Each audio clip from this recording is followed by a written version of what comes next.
Big Sills! Good Monday to you. Hopefully you had a great weekend, an Easter weekend. I was just telling Tone, food, family, and the Lord. Not much better, man. You had some sports kind of with the Masters. By the way, real quick, I never, ever in a million years ever want to see Tiger Woods leave the scene. I don't give a shit if he's carrying his leg. I don't give a shit if he's dragging his leg. I want to watch greatness all the time. Tiger Woods cannot dent what he has accomplished in his career. Why do you think people watch their favorite movies over and over again or listen to their favorite songs? It's because it reminds you of something that puts you in a good place. Tiger Woods, as a sports fan, puts you in a place of greatness. He's not the same guy he'll never be. I don't care. I don't care. It's awesome watching him go around and loop around a golf course. I don't care if he's not the same. I don't care. The more I see Tiger, I don't care if Tiger Woods, watch this, when Tiger goes to the Champions Tour, I'll watch that and not the PGA anymore. Dude, when people go, hey, I hope he calls it a career and go. Why? Why? He's alive. He's not dead. He's accomplished. Don't you, when you see Joe Montana or Tom Brady, don't they remind you of great? You think Tom Brady, if he came back and played this year, would hurt his resume or his legacy? Come on, man. Those guys are difference makers. They're the needles. Tiger, I hope you keep playing as much as you want, and I'll be right there watching you. You think I'm going to sit around on a Thursday and watch Jon Rahm play golf? No, I don't care how good you look, how good you looked over the week. I don't care. That is not appointment-setting television. Tiger Woods is. Jon Rahm is not. Guy wins the Masters. I could care less. So, Tiger Woods, no, please keep playing. Also, packed show. Mike Golick, bottom of the hour, former Eagle, who played right next to Jerome Brown. Would you draft Jalen Carter? With all the issues that are going on, would you draft him? Gary Cobb, obviously, 4:30 Eastern from Fox 29 in Philadelphia will join us as well. So we have two former Eagles on. Mike Golick, bottom of this hour. And at 4:30, we will have Gary Cobb. I'm going to get into the draft order here. We're 17 days out from the draft. By the way, all of a sudden now it's starting to pick up some steam about Bijan Robinson in the market there, whether or not they should draft him at 10. Okay? And people throw out, well, Kareem Hunt and Ezekiel Elliott and some of these other guys, those guys are out of gas. They have nothing to offer a team. Except for this, maybe. Those guys might be better than Bijan Robinson in pass protection, which is important. Which is important. It is. But not so much in the Eagle offense. And remember something about the Eagle offense. You know, people say this about the 10th pick and a running back. I don't want to use that equity for that position. The Eagles have a unique offense. You're not the Patrick Mahomes offense or the Joe Burrow offense. You got to protect Jalen Hurts. Your best running back right now is your quarterback. Last year it wasn't. Hey, before we get any further, do you know how many people think that Miles Sanders had a good season last year? Good, great, spectacular. What kind of season do you think he had a year ago? Just curious. On a scale of 1 to 10, what kind of season do you think Miles had a year ago? Okay? Ezekiel Elliott to the Eagles. Give me a break. That's a waste of money. Yes. He's got nothing left. Jeff goes a 9. Chico goes good. Well, let me hook you up here. He had a 7? Huh. Would it shock you that Miles Sanders had the 8th greatest single season rushing game season in Eagle history? McCoy, 1607, 1. Montgomery, 2, 15-12-79. Waters, 3rd, 1411. Montgomery again, 4th, 1402. Westbrook, 1333 in 2007. McCoy at 6 and 7 with 1319 and 09, 14 and 11. Deuce Staley, 1999. And Ricky Waters, 1273. And there's Miles Sanders, the 9th greatest rushing attack for a single season in Eagle history. And you think that's good? So you think Miles Sanders had a good season? Miles Sanders had one of the iconic seasons in Eagle history. Plus the fact he was a double-digit touchdown guy. I don't really think he played all that hot. Oh, okay, wait. Just the 9th greatest rushing season in Eagle history. He's okay. I love how people kind of change the narrative when a guy's no longer on the football team. Well, he was okay. 9th greatest in the history of the team for a single season? We're not talking about the 20th best rushing season. We're talking about one of the best years in the history of the franchise. I don't care how you, hey, whatever. 9th all-time in Eagle history. Good season. He was the best running back. Now you've lost that. Now Jalen's back to being the best running back. Okay? Now Howie's. It still blows my mind. It really does. It blows my mind how people still are doing this. I'd rather take the lesser player at 10. And I'm going to make a point to you here. Jalen Carter, Will Anderson, Bijan Robinson, maybe Tyree Wilson. The rest of them, those are your wild players in this draft. The rest of them are really good, probably through 25. This is not a great draft. This is not a great draft. So why at 10? If those two guys are there, you're in luck. By the way, I think the Eagles are probably going to be sitting in a pretty good premium position at 10. Let me show you why. Here's the draft order. There's probably 4, maybe 5 quarterbacks that will be taken, okay, in this draft. Carolina, Houston, right out of the gate. So then the 3rd pick is either going to be Carter or Anderson. And probably Jonathan Gannon will go Will Anderson. Indy's going to take a quarterback. Would Seattle take Jalen Carter after just signing a guy to a big-time contract, a defensive tackle? Would they take another tackle? Or would they try to get more help in the secondary? Would they take – that's a possibility, but could they take a quarterback to replace Geno Smith in 2 years with one of the guys? So Bryce Young and most likely C.J. Stroud are off the board. Would they take Levis here? Would they take Anthony Richardson here? Would they take Hendon Hooker here? I think it's defense or quarterback there at Seattle. Would Seattle want to make a move there at 5? Maybe.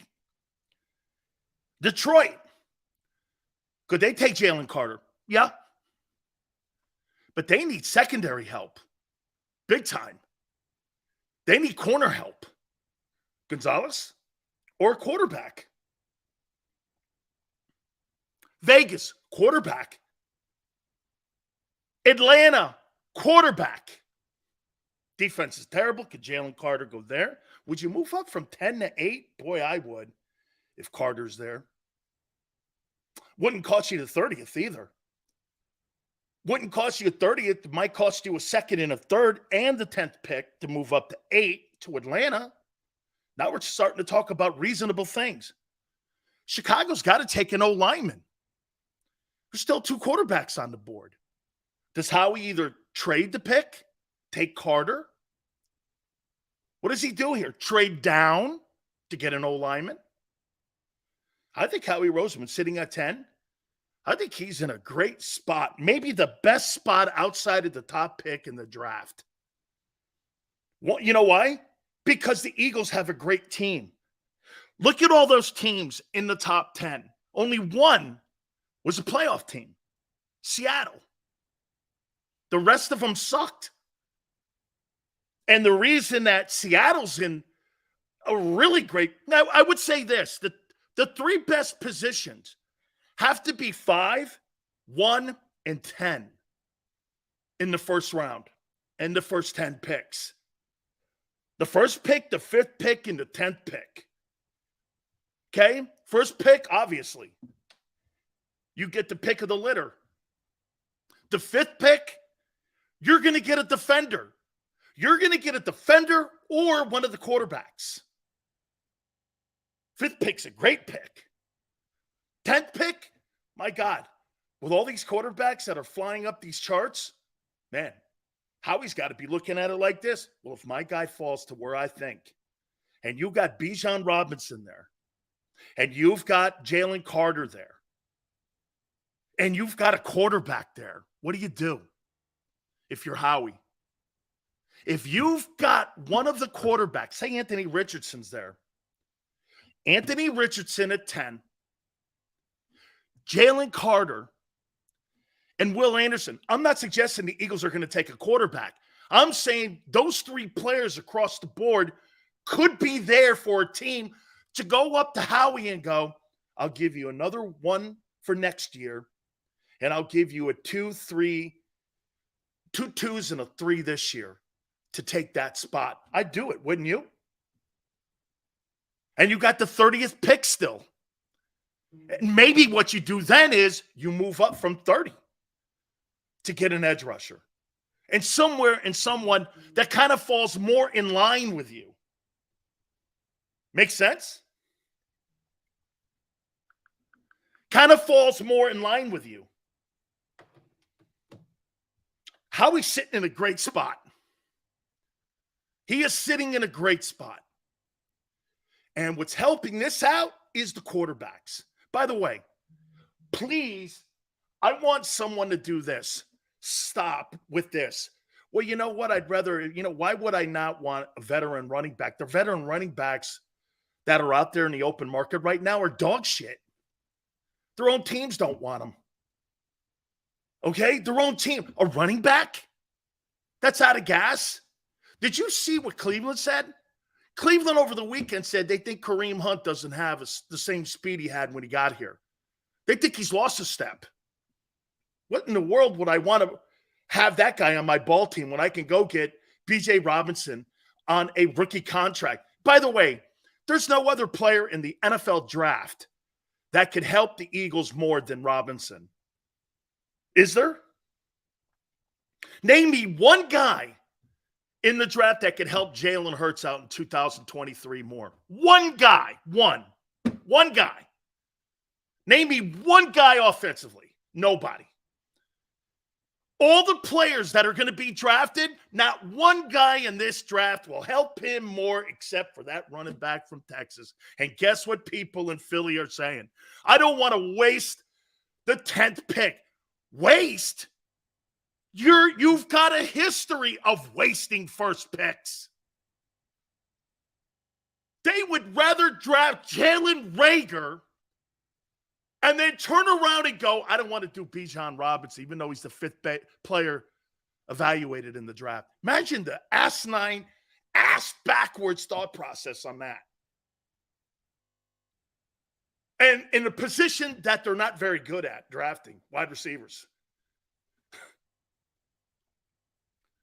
So these guys would tell you this. You listen to some of the radio shows, they would rather say this to you. Go get an edge rusher. Are you under the impression the Eagles are good drafters at edge rushing? Brandon Graham and what? Brandon Graham and what? I'm going to show you something here. By the way, Mike Golick, bottom of the hour. I'm going to show you something here. I've ranked the 10 best draft picks for the Philadelphia Eagles since 2020, or since 2010, since 2000. I have ranked the best Eagle draft picks since 2000. Josh Sweat's getting there, Tyler. I'm a big fan of his. Okay? Here are the top 10 picks, according to Big Sills, that the Eagles have selected since 2000.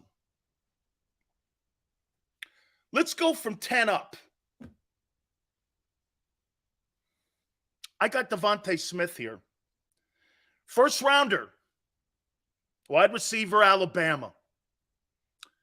Yeah. Put the 2 seasons together, really good. 95 catches, second season, coming into his own. Great route runner. He is by far a keeper. That's right. Since 2000. At 9, maybe low, I got Shady McCoy. 2009, second round, running back out of Pitt. One of the absolutely best, if not the best running back ever drafted in Philadelphia Eagle history, including Wilbert Montgomery. His name is just littered all over. I mean, how many times does his name pop up when you're talking about single seasons? Number 1, 2013, 1607. 13, 19, and 14. 13, 09, and 11. Guy's one of the absolutely, if not the best running back in the history of the Philadelphia Eagles. I got that pick at number 9. Number 8, Trent Cole. 2005, 5th round pick out of the University of Cincinnati.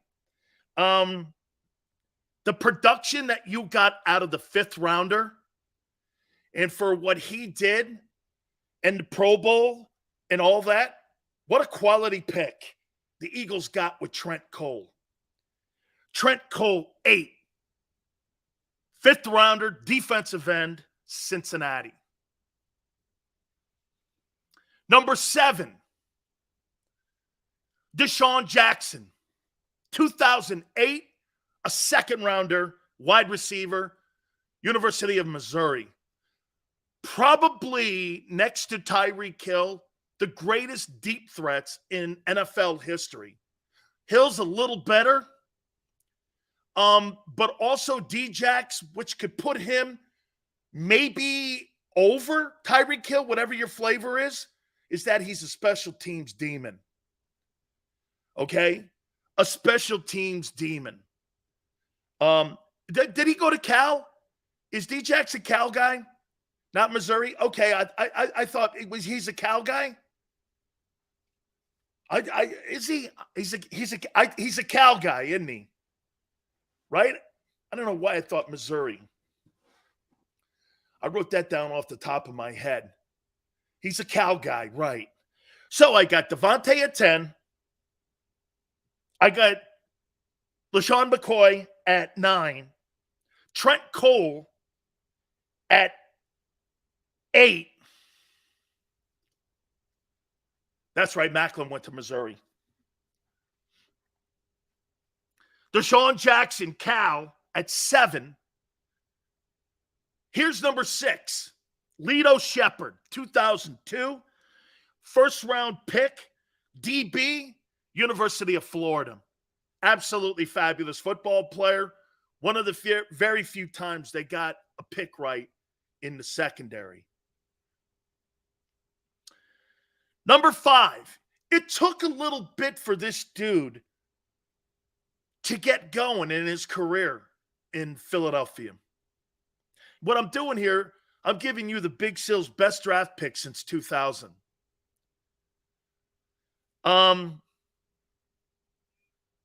I got Brandon Graham at 5, 2010, first rounder, University of Michigan. Defensive end.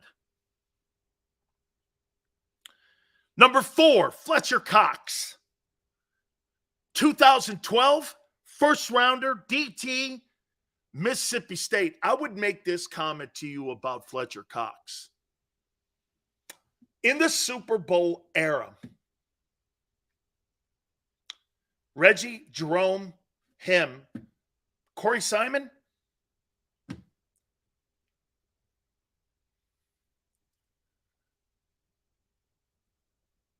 probably your best defensive lineman drafted. Okay? Probably. Corey Simon was a good football player too, Florida State kid. Number 3, Brian Westbrook, 2002, third round, running back, Nova. In my opinion, since 2000, you have not had a consistently better offensive football player outside the quarterback position than Brian Westbrook. Could do it all. Block, run, catch. Dude, for the amount of years that he played in Philly, the kind of ball player he was, Brian Westbrook's my favorite Eagle since 2000. He's just a great football player. He was Christian McCaffrey before Christian McCaffrey. Brian Westbrook's a fabulous football player. Fabulous football player. One of your greatest of all time, too. Can you imagine Brian Westbrook in today's Jalen Hurts offense? Shit. You think that guy in San Francisco makes $20 million? You'd have to pay him $25 million. Brian Westbrook was a super stud. Number 2, Lane Johnson. And by the way, these first 2 guys are going to Canton. Lane Johnson, 2013, first rounder, Oklahoma. I mean, the conversation for Lane Johnson should be as short as the conversation that you had for Joe Thomas. If you didn't have that long of a debate on Joe Thomas, the Cleveland Brown offensive tackle, then there's no conversation that should be any longer than this with Lane. He has been a perennial All-Pro. He has been a staple in the development of a football team, no matter who the quarterback is. The one thing that has been stable has been these 2 men on that offensive side of the football. Everybody else was interchangeable. Anybody else was interchangeable. Okay? But Jason Kelce at 1. Jason Kelce's your greatest draft choice since 2000. It's not close. Hall of Famer, one of the top 3 centers in the history of 100 years of the sport. You're not just talking about Jason Kelce being the best Eagle maybe ever. You're talking about Jason Kelce being the greatest center ever in NFL history. Mike Webster. All them guys. Kevin Mawai. Go down the line. You could make the argument that he is the greatest center of all time. The things he does, how smart he is, how he knows the adjustments at the offensive line when it comes to pass protection, how he scoops and slips up to the second and sometimes third levels. How many centers have you ever seen do that? Get to the second and third level in his 13th year. Incredible. Incredible. Here are my top 10 draft picks since 2000. Devontae Smith, 10. LaShawn McCoy, 9. Trent Cole, 8. Deshaun Jackson, 7. Lito Shepherd, 6. Brandon Graham, 5. Fletcher Cox, 4. Brian Westbrook, 3. Lane Johnson, 2. And Jason Kelsey, 1. Hurts has a chance to get into this. Needs more games. Okay? I think Devontae, again, he's right there. Okay? He's right there. But when you're talking about 2,000 receiving yards in 2 seasons in a place that doesn't really traditionally throw the ball, think about that too. Remember this. This isn't Kansas City or Green Bay. The Philadelphia Eagles have a very limited history in wide receivers in the history of the franchise. It's not a rich history. And for them to get 2,000-yard receivers last year is remarkable. Just not a very good history in wideouts. Tight ends, it's exceptional. Wide receivers, it's not. It's because they don't draft well there. However, again, Devontae is rolling into it. He really is. He really is. You know,